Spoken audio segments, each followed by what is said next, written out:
अच्छा नाजरीन, आपको मालूम है कि अल्लाह पाक ने ये दुनिया बहुत ही खूबसूरत बनाई है। इसमें हज़रत इंसान के लिए ज़रूरत और आसाइश के लिए तमाम सहूलतें और नियामतें मुहैया किए हैं। ये आसमान, सितारे, इस ज़मीन पर खूबसूरत पहाड़ और वो तमाम नियामतें जिस पर इंसान को शुक्रगुजार होना चाहिए। लेकिन बदकिस्मती से हम इंसानों ने इस ज़मीन पर वो जुल्म किया है जिससे पर माहौलियाती असरात और इंसानों की गैर अखलाकी हरकत ने इस ज़मीन को बहुत बदसूरत बनाया है। इनमें से एक अहम वो गैर अखलाकी काम जिस पर हज़रत लूत अलैहिस्सलाम के कौम पर पत्थरों की बारिश हुई और वो दुनिया की तारीख़ में इबरत का निशान बन गया। आज रसूलुल्लाह मुबारक की कौम ने भी इस मामले में हर हद पार कर दी है। जी हाँ हम दोस्तों, हम लिवातत की बात कर रहे हैं।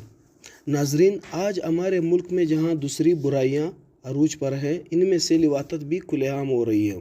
और हैरत की बात यह है कि इसको बुराई के तौर पर लिया ही नहीं जाता, यानी इसको बुराई समझा ही नहीं जाता।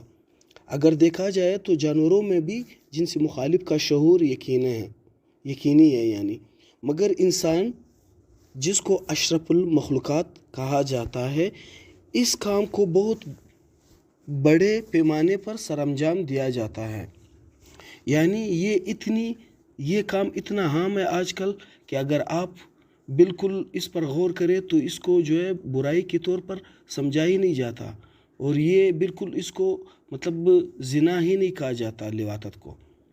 अगर गौर किया जाए तो हमारे माशरे में जितने भी मसाइल और परेशानियां हैं, ज़ाहिर है ये सारे इन संगीन जराइम और गुनाहों का ही नतीजा है।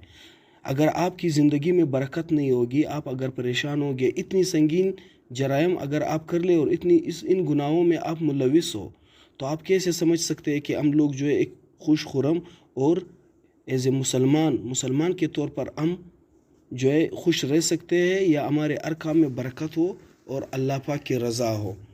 तो दोस्तों, ये गौर करनी चाहिए कि जिस काम पर हज़रत लूत के कौम को सिपहस्ती से मिटा दिया गया, हमारे लिए ऐसे गैर फितरी गुनाहों का कोई अंजाम या सज़ा नहीं होगी। बस हम दुआ ही कर सकते हैं दोस्तों कि अल्लाह ताला हमारा आखिरी ख़ात्मा ईमान पर ही करे और हमें इन गुनाहों से बचने और नेक कामों के लिए तौफीक दे। आमीन। दोस्तों, वीडियो देखने का बहुत बहुत ही शुक्रिया।